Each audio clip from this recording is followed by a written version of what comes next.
Benjamin Netanyahu की मौत हो चुकी है। पिछले दिनों ये दावा सोशल मीडिया पर वायरल था। फिर उनका कॉफी पीते हुए एक वीडियो जारी हुआ। इससे अफवाहों को शांत करने की कोशिश की गई, लेकिन अभी भी लोग भरोसा करने के लिए तैयार नहीं है, क्योंकि ईरान वॉर के बीच कई दिनों तक उनका गायब होना सरप्राइजिंग था। वैसे उन्होंने इजराइल की पॉलिटिक्स को जहां पहुंचा दिया है, उसको अलग दिशा देना काफी मुश्किल है। Netanyahu school of thought Israel का नया सच है। उनके आलोचक उनको भ्रष्ट, बेईमान और सत्ता का लालची कहते हैं, लेकिन समर्थकों के लिए वो किंग बीबी हैं। बेंजामिन नेतन्याहू के बारे में कहा जाता है कि वो अमेरिका को कंट्रोल करते हैं। लोग कहते हैं कि उन्हीं के कहने पर अमेरिका ईरान वॉर में शामिल हुआ। इस नज़र से देखें तो आज के दिन वो वर्ल्ड पॉलिटिक्स को शेप कर रहे हैं। लेकिन नेतन्याहू इतने निर्णायक राजनेता कैसे बने, चलिए समझते हैं। नमस्ते, मेरा नाम है सौरभ त्रिपाठी। आप न्यूज़ पिंच देख रहे हैं। आज बेंजामिन नेतन्याहू की पूरी कहानी। इजराइल की राजनीति में बेंजामिन नेतन्याहू के सबसे बड़े दुश्मन हुए एहूद बराक। उन्होंने एक बार ताना मारते हुए कहा था, बीबी तो यहाँ का है भी नहीं। इस ताने में नेतन्याहू की पूरी जर्नी छिपी है। 1879 का साल, रूसी साम्राज्य का एक कस्बा था क्रेवो। आज ये बेलारूस में है।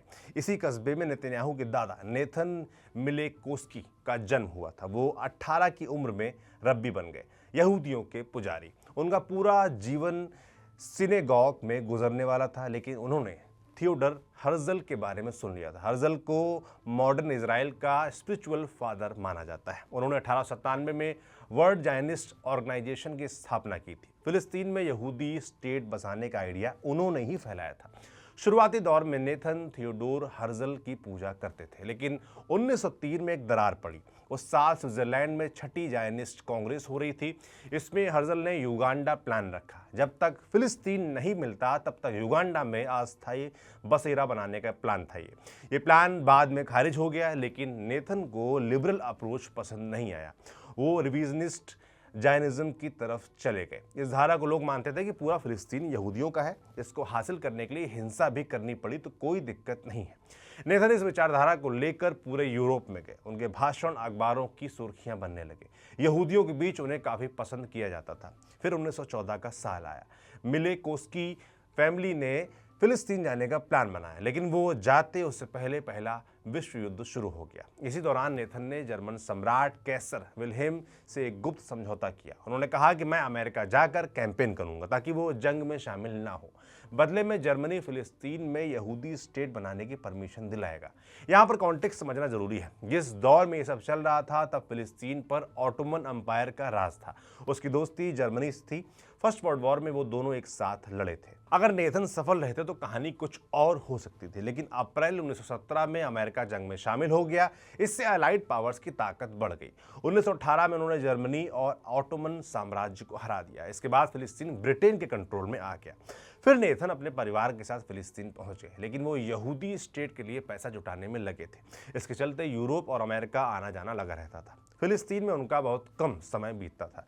नेथन के कुल 9 बच्चे थे। कोई बिजनेस में गया तो किसी ने आर्ट में करियर बनाया, लेकिन सबसे बड़ा बेटा बेंजियन उनके नक्शे कदम पर चला। उसने भी रिविजनिस्ट जायनिस्ट मूवमेंट का साथ दिया। 1920 और 30 के दशक में उन्हें बहुत कम लोगों का समर्थन था। इसका असर बेंजियन के करियर पर भी पड़ा। उन्हें अलग थलग रहना पड़ा। नाराज होकर वो अमेरिका चले गए। इधर फिलिस्तीन में हालात बदलने लगे थे। दूसरे विश्व युद्ध के बाद ब्रिटेन दबाव में था।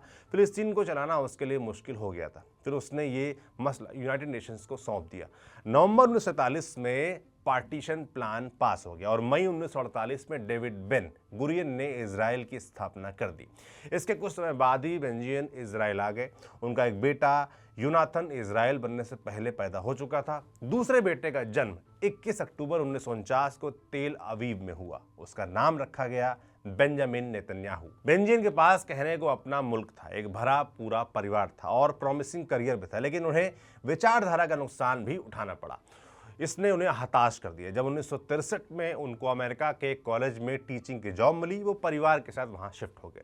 बेंजामिन ने अमेरिका के माहौल में ढलने की पूरी कोशिश की। स्कूल में वो अपना नाम बदल लेते बेनिते, ताकि उनके दोस्त उनका नाम ठीक से बोल सके। बाद में विरोधियों ने इसका इस्तेमाल उनके खिलाफ किया। वो कहते देखो ये आदमी इजराइल का नहीं है, ये तो अपना नाम भी बदल देता है। नेतन्याहू के घर का माहौल नॉर्मल नहीं था। बेंजामिन सारा दिन अपनी लाइब्रेरी में बंद रहते। वो किताबों, रिसर्च और विचारधारा के जद्दोजहद में लगे रहते थे। बच्चों की तरफ उनका कम ध्यान रहता था। सारा घर माँ सेला संभालती थी। परिवार में 3 बेटे थे, योनाथन, बेंजामिन और ईडो। पहले 2 बेटे स्वभाव में अपने पिता से एकदम अलग थे, लेकिन ईडो घर में रहना पसंद करते थे। उन्हें किताबों से प्यार था, बाहरी दुनिया से उन्हें कोई मतलब नहीं रहता था। इसलिए बेंजामिन को ईडो में अपनी झलक दिखती थी। योनाथन और बेंजामिन की दुनिया अलग थी। उनका समय मस्ती करते बीतता था। योनाथन हल्की फुल्की मारपीट या दूसरी शरारतों में भी पूरा साथ देते, मगर पिता के सामने वे आज्ञाकारी बन जाते थे। बेंजामिन के लिए योनाथन सब कुछ थे, रोल मॉडल, दोस्त, हीरो। वो उनके जैसा बनना चाहते थे, लेकिन एक दिन वो रोल मॉडल उनकी ज़िंदगी से अचानक चला गया। इसने बेंजामिन को हमेशा के लिए बदल दिया। 1967 का साल था। मिडिल ईस्ट में युद्ध की आशंका बढ़ रही थी। अरब देश इजराइल पर हमला करने का प्लान बना रहे थे। बेंजामिन उस वक्त अमेरिका में थे। तब उनके हाई स्कूल का आखिरी साल चल रहा था। वो बीच में ही इजराइल चले गए। फिर जून 1967 में लड़ाई शुरू हुई। इजराइल ने 6 दिनों के अंदर इजिप्ट, जॉर्डन और सीरिया को हरा दिया। West Bank, east Jerusalem, Gaza और गोलन हाइट्स तब उनके पास आ गए। 1948 की तुलना में इजराइल 3 गुना बड़ा हो चुका था। बेंजामिन खुद तो इस जंग में शामिल नहीं हुए, तब तक 18 की उम्र उनकी पूरी नहीं हुई थी, लेकिन उनके बड़े भाई योनाथन लड़ाई में शामिल हुए थे और घायल भी हो गए थे। इसने बेंजामिन के मन पर गहरा असर डाला। हाई स्कूल खत्म करने के बाद वो फिर से इजराइल गए। इस बार उन्होंने फौज ज्वाइन कर ली। वो एयरफोर्स में जाना चाहते थे, लेकिन वहाँ 8 साल का कमिटमेंट देना पड़ता। फिर उन्होंने पैराट्रूपर्स ब्रिगेड चुनी। जैसे ही वो रिक्रूटमेंट के लिए जा रहे थे, एक ऑफिसर उनके पास आया और बोला, तैयार हो जाओ, 1 घंटे में तुम्हारा इंटरव्यू है किसी और यूनिट के लिए। ये यूनिट थी सायरत मकाल, इजरायली आर्मी की स्पेशल फोर्स, जो असंभव ऑपरेशंस को संभव बनाती है। नेतन्याहू ने सायरत मकाल में 5 बरस काम किया। उन्होंने कई खतरनाक ऑपरेशंस में हिस्सा लिया। एक बार तो उनकी यूनिट यासिर अराफात को पकड़ने जॉर्डन गई थी, लेकिन उन्हें बीच में पीछे हटना पड़ा था। फिर 8 मई 1972 की तारीख आई। ब्रुसेल्स एयरपोर्ट से सबीना एयरलाइंस का एक विमान उड़ा। उसको वियना होते हुए तेल अवीव जाना था, लेकिन उतरने से पहले 4 हाईजैकर्स ने प्लेन को अपने कंट्रोल में ले लिया। 100 से ज़्यादा यात्री बंधक थे। हाईजैकर्स की डिमांड थी, इजराइल के जेलों में बंद फिलिस्तीनी कैदियों को रिहा करो, लेकिन सरकार ने मना कर दिया। उसने सायरत मकाल को रेस्क्यू की जिम्मेदारी सौंपी। जिस यूनिट को ऑपरेशन के लिए चुना गया, उसमें बेंजामिन नेतन्याहू भी शामिल थे। उनके टीम कमांडर थे एहूद बराक, जो बाद में प्रधानमंत्री बने, जिनसे हमने शुरुआत की थी नाम, और नेतन्याहू के दुर्विरोधी भी वो थे, आप जानते ही हैं। इन्हीं एहूद बराक का नाम एप्स्टीन फाइल्स में भी आया है। खैर, बराक, नेतन्याहू और उनके साथी एयरपोर्ट टेक्नीशियंस बनकर प्लेन में पहुंचे। उनके हाथों में टूल बॉक्स था, लेकिन बॉक्स के अंदर हथियार थे। उन्होंने मिनटों में ऑपरेशन पूरा कर लिया। 2 हाईजैकर मारे गए, 2 को अरेस्ट कर लिया गया। सभी पैसेंजर्स सेफ थे, लेकिन बेंजामिन के कंधे में एक गोली लगी थी। इजराइल ने उन्हें हीरो का दर्जा दिया। पब्लिक ने पहली बार उन्हें ऐसे जाना था। इसके कुछ समय बाद बेंजामिन ने आर्मी छोड़ दी। वो आगे की पढ़ाई के लिए अमेरिका चले गए। Cut to June 1976। 4 साल बाद एक और हाईजैकिंग सिचुएशन आई। 27 जून 1976 को एयर फ्रांस का विमान तेल अवीव से पेरिस के लिए उड़ा। रास्ते में उसका एक स्टॉप था एथेंस। एथेंस में 4 पैसेंजर सवार हुए। उनमें से 2 फिलिस्तीनी और 2 जर्मन थे। जैसे ही फ्लाइट एथेंस से निकली और उन्होंने कॉकपिट में घुसकर कब्जा कर लिया। फिर वे प्लेन को लीबिया के बेनगाजी ले गए। वहां से फ्यूल लेकर वे युगांडा पहुंच गए। उन दिनों युगांडा में तानाशाह ईदी अमीन का शासन था। वो फिलिस्तीन लिबरेशन ऑर्गेनाइजेशन पीएलओ का सपोर्टर था। उसने प्लेन को एंतेबे एयरपोर्ट पर उतरने की इजाज़त दे दी। सिक्योरिटी के लिए अपने सैनिक भी दिए। प्लेन में कुल 139 यात्री थे। 104 यहूदी और इजरायली नागरिकों को छोड़कर बाकी को हाईजैकर्स ने रिहा कर दिया। बाकी के लिए डिमांड रखी, 53 फिलिस्तीन कैदियों को छोड़ो और अपने लोगों को ले जाओ। इजराइल नहीं माना। उसने हाईजैकर्स को बातचीत में उलझाए रखा। पर्दे के पीछे उन्होंने इंटेलिजेंस ऑपरेशन शुरू किया। मोसाद ने रिहा हुए बंधकों से घंटों तक बात की, टर्मिनल और गार्ड्स के बारे में पूछा। फिर मोसाद को एक ज़रूरी जानकारी मिली। जिस टर्मिनल में बंधकों को रखा गया है, उसको एक इजरायली कंपनी ने बनाया था। टर्मिनल को पूरा नक्शा मिल गया, उनके पास आ गया। मोसाद अपने ही बनाए घर में अब घुसने वाली थी। फिर रेस्क्यू ऑपरेशन का प्लान बना। आइडिया ये था कि प्लेन से ब्लैक मर्सिडीज ले जाओ, उसमें युगांडा का झंडा लगाओ। ऐसा दिखाना था कि ईदी अमीन विदेश यात्रा से वापस लौट रहा है। एक बार टर्मिनल में वो घुस गए, फिर कमांडो अपना काम कर देते। लेकिन इसमें गड़बड़ हो गई। कुछ दिन पहले ही अमीन अपने सफ़ेद मर्सिडीज खरीदी थी, एयरपोर्ट में मौजूद गार्ड्स को ब्लैक कार देखकर शक हो गया। उन्होंने फायरिंग शुरू कर दी। तब तक कमांडोज हरकत में आ चुके थे। उनके ऑपरेशन में सभी हाईजैकर्स और युगांडा के 45 सैनिक मारे गए। 90 मिनट के अंदर उन्होंने बंधकों को छुड़ा दिया था। उनका मिशन पूरा हो चुका था, लेकिन इस दौरान 3 बंधक और 3 कमांडोज भी शहीद हो गए थे। उनमें से एक मिशन के लीडर योनाथन नेतन्याहू भी थे, बेंजामिन के बड़े भाई, उनके हीरो, उनके रोल मॉडल। बेंजामिन उस समय MIT में थे। उन्हें जब यह खबर मिली, उनकी दुनिया थम गई। उनका प्लान एक पल में चकनाचूर हो गया था। योनाथन की मौत से पहले तक नेतन्याहू का प्लान था अमेरिका में रहना, normal life, normal career. MIT में उन्होंने आर्किटेक्चर और मैनेजमेंट की डिग्री ली। पढ़ाई में वो काफ़ी ब्रिलियंट थे। एक प्रोफेसर ने उनके बारे में कहा था, वो कमाल नौजवान था, तेज, डिसिप्लिन, मजबूत, उसको अपना लक्ष्य हासिल करना आता था। 1976 से 1978 तक नेतन्याहू ने बॉस्टन कंसल्टिंग ग्रुप में काम भी किया। यहाँ उनका एक कलीग था मिट रोमनी, वही रोमनी जो 2012 में बराक ओबामा के खिलाफ चुनाव लड़े। बहरहाल 1978 में नेतन्याहू ने भाई के नाम पर एंटी टेररिस्ट इंस्टीट्यूट खोला, योनाथन इंस्टीट्यूट। लेकिन उन्होंने सिर्फ भाई की याद में नहीं शुरू किया था इसको, इसके पीछे कुछ और मकसद भी थे। एक तो इससे नेतन्याहू की पॉलिटिक्स में एंट्री आसान हो गई। दूसरी चीज़ ये हुई कि उन्होंने आतंकवाद को अरब और मुस्लिम आइडेंटिटी के साथ साथ फिलिस्तीन के आंदोलन से जोड़ दिया। 1979 में नेतन्याहू और उनके पिता बेंजामिन ने जेरूसलम में एक कॉन्फ्रेंस बुलाई। इसमें उन्होंने आतंकवाद की नई परिभाषा पेश की। उन्होंने कहा, यह एक शैतानी, सनकी और असुरी खतरा है जो वेस्टर्न वैल्यूज को खत्म करना चाहता है। नेतन्याहू ने तर्क दिया कि पश्चिमी देशों को इंटरनेशनल लॉ और UN की चिंता छोड़नी होगी। उनका असली मकसद ये साबित करना था कि इजराइल की लड़ाई दरअसल पश्चिमी सभ्यता की लड़ाई है। नेतन्याहू इसमें कामयाब रहे। ईरान वॉर में इसकी झलक दिख भी रही है। खैर, 1982 में इजराइल सरकार ने उन्हें अमेरिका वाले दूतावास में डिप्टी बनाकर भेज दिया। 2 साल बाद वो UN में इजराइल के राजदूत बने। यहाँ उनकी अमेरिकन इंग्लिश खूब काम आई। UN के मंचों और TV चैनलों पर वो फ्रंट फुट पर खेल रहे थे। उन्होंने नाजी वॉर क्राइम्स से जुड़े डॉक्यूमेंट्स को डिक्लासिफाई करवाया। इसको उनकी डिप्लोमेटिक उपलब्धि के तौर पर देखा गया। डिप्लोमेटिक सर्कल में 6 बरस गुजारने के बाद वो इजराइल लौटे। 1988 में उन्होंने लिकुद पार्टी ज्वाइन कर ली। इसी साल वो पहली बार सांसद बने। 5 बरस बाद नेतन्याहू लिकुद के चेयरमैन बन चुके थे। तब उनकी उम्र 44 साल थी। उन्होंने चेयरमैन के इलेक्शन में कई दिग्गज नेताओं को धराशायी कर दिया था। यहाँ से उनका पॉलिटिकल उभार शुरू हो चुका था। 1993 में ही एक और ऐतिहासिक घटना घटी। 13 सितंबर को व्हाइट हाउस के लॉन में एक असंभव दृश्य दिखा। इजराइल के प्रधानमंत्री इत्हाक रॉबिन और PLO के नेता यासिर अराफात एक दूसरे से हाथ मिला रहे थे। उनके बीच में US प्रेसिडेंट बिल क्लिंटन ताली बजा रहे थे। उनकी खुशी देखते बनती थी। इजराइल और फिलिस्तीन के नेता दुश्मनी भुलाने को तैयार थे। ओस्लो पीस अकॉर्ड अगर सफल होता तो इजराइल फिलिस्तीन विवाद हमेशा के लिए खत्म हो जाता। ये क्लिंटन का करियर का सबसे बड़ा हासिल हो सकता था। लेकिन इजराइल में एक आदमी था जो उस दिन गुस्से से उबल रहा था, बेंजामिन नेतन्याहू। उनका तर्क था कि रॉबिन ने आतंकवादियों के साथ समझौता कर लिया है। PLO पर भरोसा नहीं किया जा सकता। ये शांति नहीं है बल्कि सरेंडर है। उनका गुस्सा बाद के दिनों में भी जारी रहा। उनकी रैलियों में रॉबिन को नाजी यूनिफॉर्म में दिखाया जाता। रॉबिन की तुलना हिटलर से की जाती थी। यहूदियों के इतिहास में हिटलर सबसे बड़ा दुश्मन था। रॉबिन की तुलना उससे की जा रही थी। ये खतरनाक साबित हुआ। फिर 4 नवंबर 1995 का दिन आया। तेल अवीव में इत्हाक रॉबिन की रैली थी।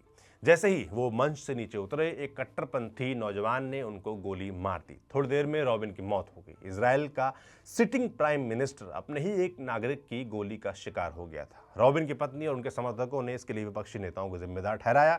जब नेतन्याहू रॉबिन के घर पर सांत्वना देने गए, तब रॉबिन की पत्नी ने मुंह फेर लिया। पूरा इजराइल इस हत्याकांड से जूझ रहा था, दुखी था। लेकिन नेतन्याहू पॉलिटिकल कैलकुलेशन में व्यस्त थे। उन्होंने एक निजी बातचीत में कहा था, रॉबिन हीरो बन चुके हैं, लेकिन अगर उनकी हत्या नहीं होती तो मैं उन्हें बुरी तरीके से हराने वाला था।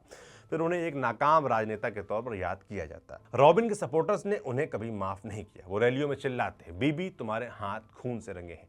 नेतन्याहू ने इस आरोप को हमेशा नकारा। वो कहते रहे, मैं पॉलिटिकल विरोध करता था, मैंने कभी हत्या के लिए नहीं उकसाया। लेकिन इस दाग को वो कभी धो नहीं पाए। रॉबिन के बाद शिमोन पेरेस प्रधानमंत्री बने। उन्हें रॉबिन के बचे 6 महीने पूरे करने थे। उसके बाद चुनाव होने वाला था। पेरेस ओस्लो एकॉर्ड्स के नाम पर चुनाव जीतना चाहते थे। इसी बीच हमास ने जेरूसलम में बसों में बम धमाके शुरू कर दिए। आम जनता का मन डोलने लगा। यह नेतन्याहू के लिए संजीवनी बन गया। उन्होंने दावा किया कि वो जेरूसलम को सेफ रखेंगे। उधर बिल क्लिंटन को डर था कि नेतन्याहू ओस्लो अकॉर्ड्स को खत्म कर देंगे। उन्होंने शिमोन पेरेस के लिए कैंपेनिंग की, वो चुनावी रैलियों में भी गए। उस वक्त इजराइल में एक जोक चलता था, अगर क्लिंटन चुनाव लड़े तो आसानी से पीएम बन सकते हैं। इन सब के बावजूद पेरेस हार गए। जून 1996 में बेंजामिन नेतन्याहू 46 की उम्र में प्रधानमंत्री बन गए। ये घटना आज तक मिडिल ईस्ट की पॉलिटिक्स को प्रभावित कर रही है। पीबीएस न्यूज़ की एक डॉक्यूमेंट्री में एक दिलचस्प घटना का जिक्र है। प्रधानमंत्री बनने के महीने भर बाद नेतन्याहू अमेरिका गए। व्हाइट हाउस में बिल क्लिंटन के साथ उनकी मीटिंग हुई। मीटिंग में नेतन्याहू ने बड़ी देर तक क्लिंटन को लेक्चर दिया। वो बोलते रहे मिडिल ईस्ट असल में कैसे काम करता है, अमेरिका कहाँ गलती कर रहा है और ओस्लो अकॉर्ड्स में कितनी खामियां हैं। क्लिंटन चुपचाप उनको सुनते रहे। मीटिंग खत्म होने के बाद वो अपने एडवाइजर्स के पास गए। उनके चेहरे पर हैरानी और हल्का गुस्सा था। उन्होंने पूछा, ये आदमी खुद को समझता क्या है, उसको क्या लगता है यहाँ पर सुपर पावर कौन है? तो आपने समझा, ये नेतन्याहू का रियल कैरेक्टर है। वो किसी से नहीं डरते। वो अपनी बात अपने तरीके से कहते हैं, चाहे कोई उनसे नाराज ही क्यों ना हो जाए। यही बात उन्हें बाकियों से अलग भी बनाती है, लेकिन कई बार उन्हें इसका नुकसान भी उठाना पड़ा। नेतन्याहू ओस्लो अकॉर्ड्स को आगे बढ़ाने के पक्ष में नहीं थे। वो अराफात को आतंकवादी मानते थे। उन्होंने उनसे हाथ मिलाने से मना किया था, लेकिन क्लिंटन के दबाव में वो मिले और हाथ भी मिलाया। यहाँ तो सब ठीक चल रहा था, लेकिन कुछ समय बाद नेतन्याहू एक करप्शन स्कैंडल में फंस गए। 1997 में उन्होंने रोनी बेरॉन को अटॉर्नी जनरल अपॉइंट किया। इजराइल में अटॉर्नी जनरल का पद काफ़ी ताकतवर है। वो सरकार को कानूनी मसलों पर सलाह तो देते ही हैं, इसके साथ ही सरकार के कामकाज पर निगरानी भी रखते हैं। रोनी बेरॉन के अपॉइंटमेंट में नेतन्याहू पर कई आरोप लगे। कहा गया कि उन्होंने गठबंधन बचाने के लिए उनकी नियुक्ति की है। मीडिया और विपक्ष ने इसको हाथों हाथ लिया। पुलिस ने नेतन्याहू की जांच शुरू की। जांच में उनके खिलाफ कुछ भी नहीं निकला, लेकिन इसने उनकी इमेज बिगाड़ दी थी। 1999 के चुनाव में वो बुरी तरीके से हार गए। उनको हराकर एहूद बराक प्रधानमंत्री बन गए। इस हार से नेतन्याहू को इतना धक्का लगा कि उन्होंने संसद से भी इस्तीफा दे दिया। ऐसा लग रहा था कि यहीं पर उनका पॉलिटिकल करियर खत्म हो जाएगा, लेकिन नेतन्याहू की डिक्शनरी में दी एंड जैसा कोई शब्द नहीं था। साल 2002 इजराइल में अशांति फैली थी। उसी समय इंटरनेट बबल फूटा था। दूसरा इंतिफादा अपने चरम पर था। ओस्लो अकॉर्ड्स बिखर गया था और इजराइल का टूरिज्म सेक्टर ध्वस्त हो चुका था। ऐसे माहौल में प्रधानमंत्री एरियल शेरोन ने नेतन्याहू को पहले विदेश मंत्री और फिर वित्त मंत्री बनाया। वित्त मंत्री के तौर पर नेतन्याहू ने आक्रामक कदम उठाए। उन्होंने सरकारी खर्च में कटौती की, सरकारी कंपनियों का निजीकरण किया, टैक्स घटाए और वेलफेयर प्रोग्राम्स भी लागू किए। शॉर्ट टर्म में इसका भारी विरोध हुआ। लेबर यूनियंस ने हड़ताल की, लोग गुस्सा हुए, लेकिन लॉन्ग टर्म में इजराइल की इकॉनमी पटरी पर आ गई। इसको नेतन्याहू की बड़ी उपलब्धि माना जाता है। नेतन्याहू का मिनिस्ट्री में काम अच्छा चल रहा था, तभी एक टर्निंग पॉइंट आया। 2005 में प्रधानमंत्री एरियल शेरोन ने गाजा से इजरायली सेटलमेंट्स हटाने का फैसला लिया। ये सेटलमेंट्स 1967 के 6 डे वॉर के बाद बने थे। उनके लिए इजरायली सेना भी गाजा में तैनात रहती थी, लेकिन शेरोन ने कब्जा छोड़ने का फैसला कर लिया था। नेतन्याहू ने इसके विरोध में इस्तीफा दे दिया। लिकुद पार्टी के कई और नेता भी शेरोन के खिलाफ थे। तब शेरोन ने लिकुद छोड़कर अपनी पार्टी बना ली और लिकुद की कमान नेतन्याहू के पास आ गई। 2006 के चुनाव में शेरोन की नई पार्टी ने सरकार बनाई। नेतन्याहू की लीडरशिप में लिकुद बुरी तरीके से हारी। उनके हिस्से में सिर्फ 12 सीटें आई थीं। अखबारों ने लिखा, नेतन्याहू का खेल खत्म हो चुका है, लेकिन यह आकलन फिर से गलत साबित हुआ। फरवरी 2009 में नेतन्याहू दूसरी बार प्रधानमंत्री बन गए। इस दफा वो कुर्सी बचाने के लिए हर तिकड़म भिड़ाने को तैयार थे। नेतन्याहू ने सबसे पहले इजराइल की राइट विंग पार्टियों को एक छत के नीचे लाकर खड़ा कर दिया। दूसरे फेज में उन्होंने अपना मीडिया इकोसिस्टम बनाने पर ध्यान दिया। तीसरे फेज में नेतन्याहू ने डेमोक्रेटिक सिस्टम को कंट्रोल करने पर ध्यान लगाया। इसकी बदौलत वो 2021 तक लगातार प्रधानमंत्री बने रहे। बीच में कुछ महीनों के लिए उनकी कुर्सी चली गई, लेकिन दिसंबर 2022 में वो 5वीं बार पीएम बनकर लौटे। तब से वो पद पर बने हुए हैं।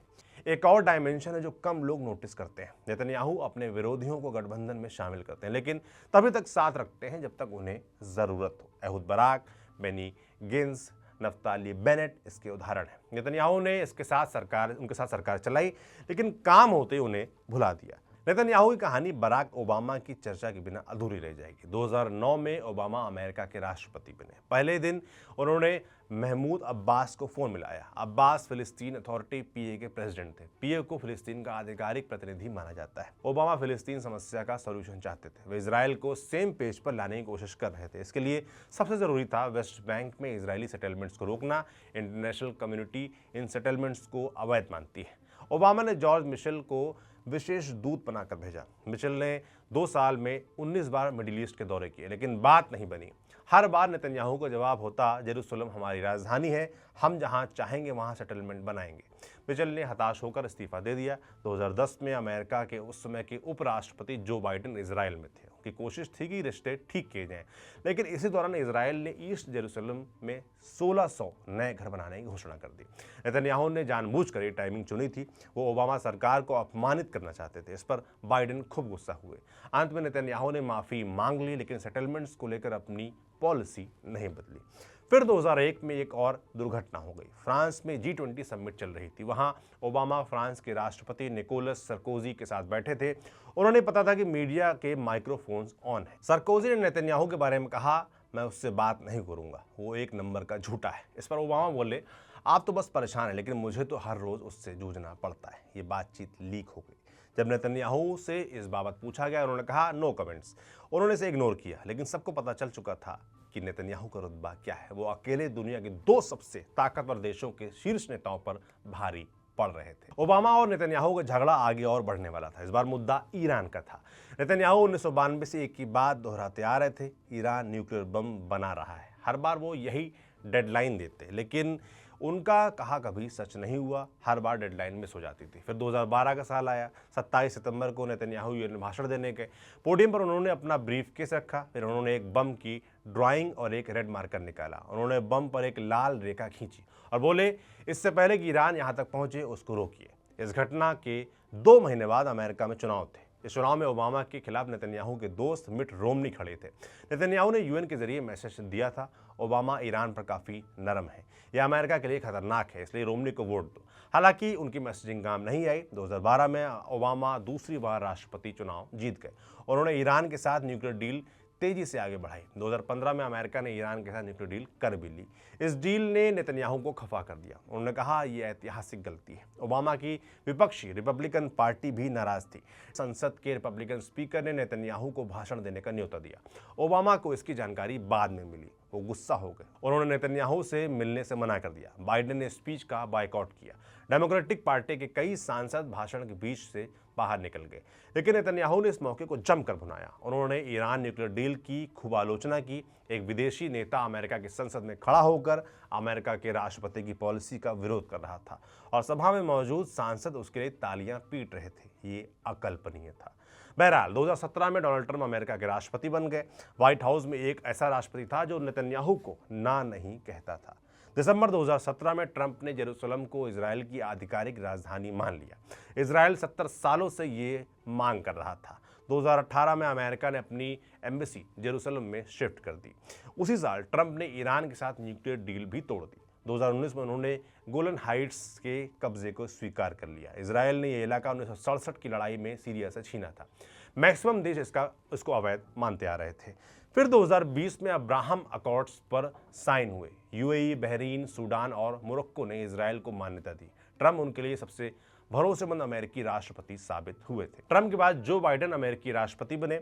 शुरुआती महीनों में नेतन्याहू से वो खफा ही रहे, लेकिन अक्टूबर 2023 के हमले के बाद माहौल बदल गया। 7 अक्टूबर 2023 के सुबह हमास ने इजराइल पर हमला किया। इससे कुछ घंटों के अंदर 1200 से ज़्यादा लोगों की हत्या कर दी गई और 251 लोगों को बंधक बनाकर ले गया। ये नेतन्याहू सरकार का सबसे बड़ा फेलियर था।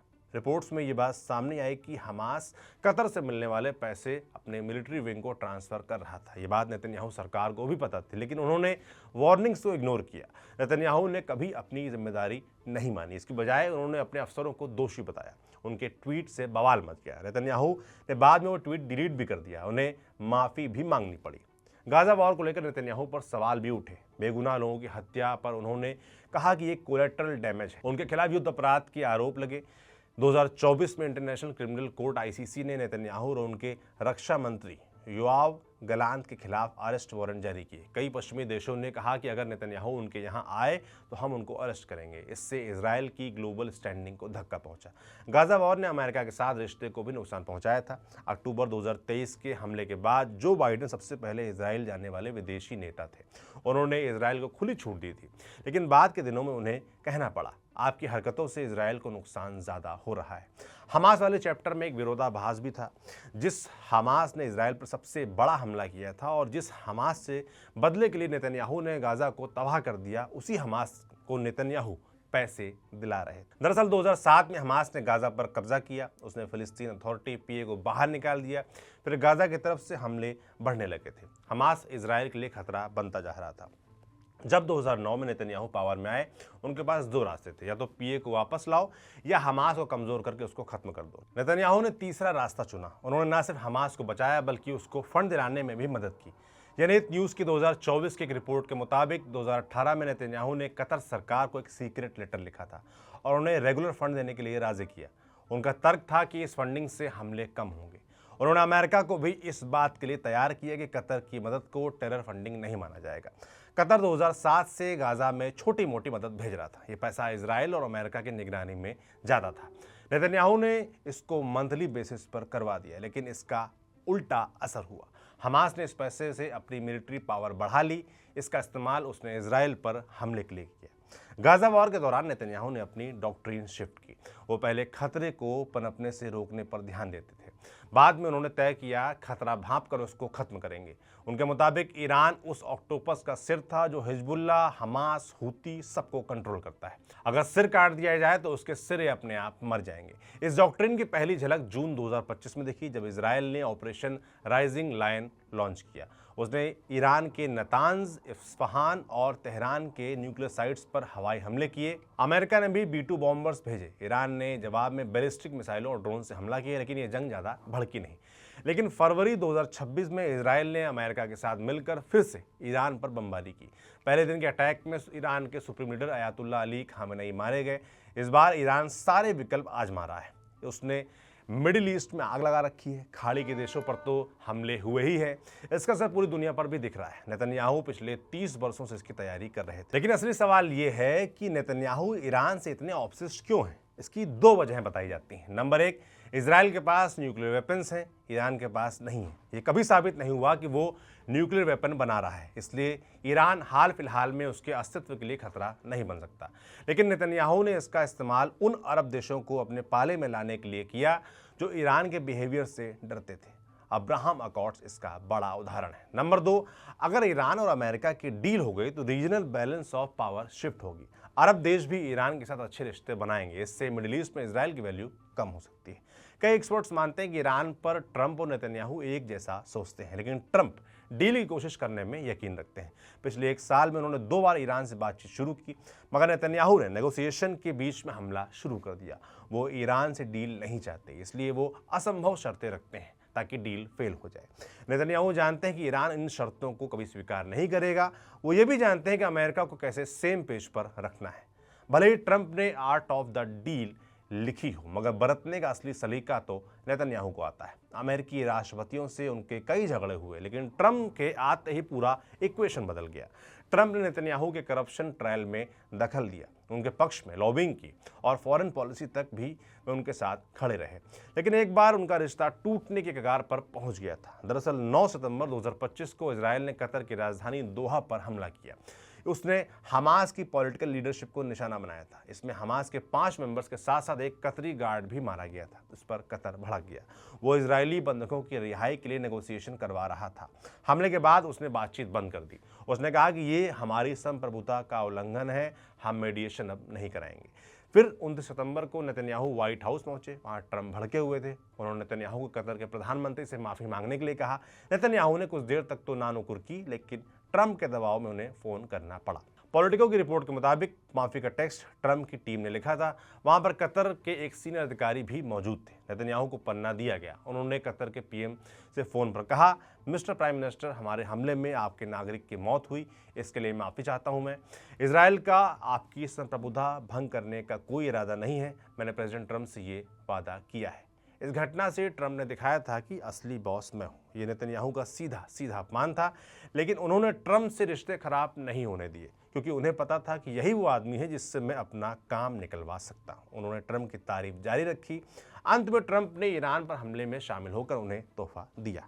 नेतन्याहू को भरोसा था कि सुप्रीम लीडर की मौत से ईरान खत्म हो जाएगा और अपने हथियार डाल लेगा, लेकिन ऐसा नहीं हुआ। ईरान लड़ रहा है।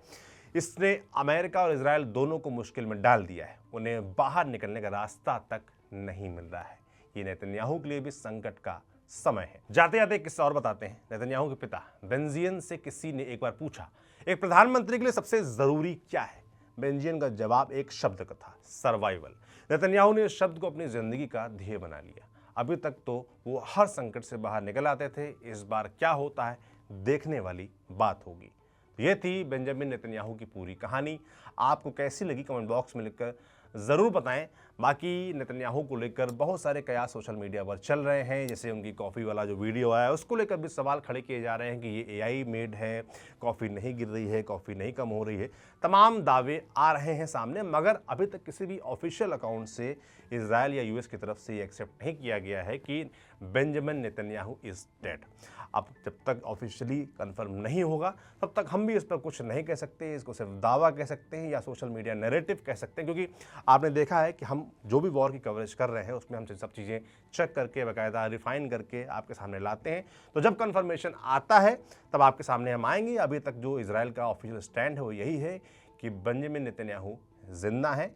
जो भी अपडेट आएगा आप तक हम जरूर पहुंचाएंगे। बाकी आपको ये प्रोफाइल कैसे लगी कमेंट बॉक्स में लिखकर जरूर बताएं। मैं सौरभ त्रिपाठी हूँ, कैमरे के पीछे सुधांशु है। शुक्रिया।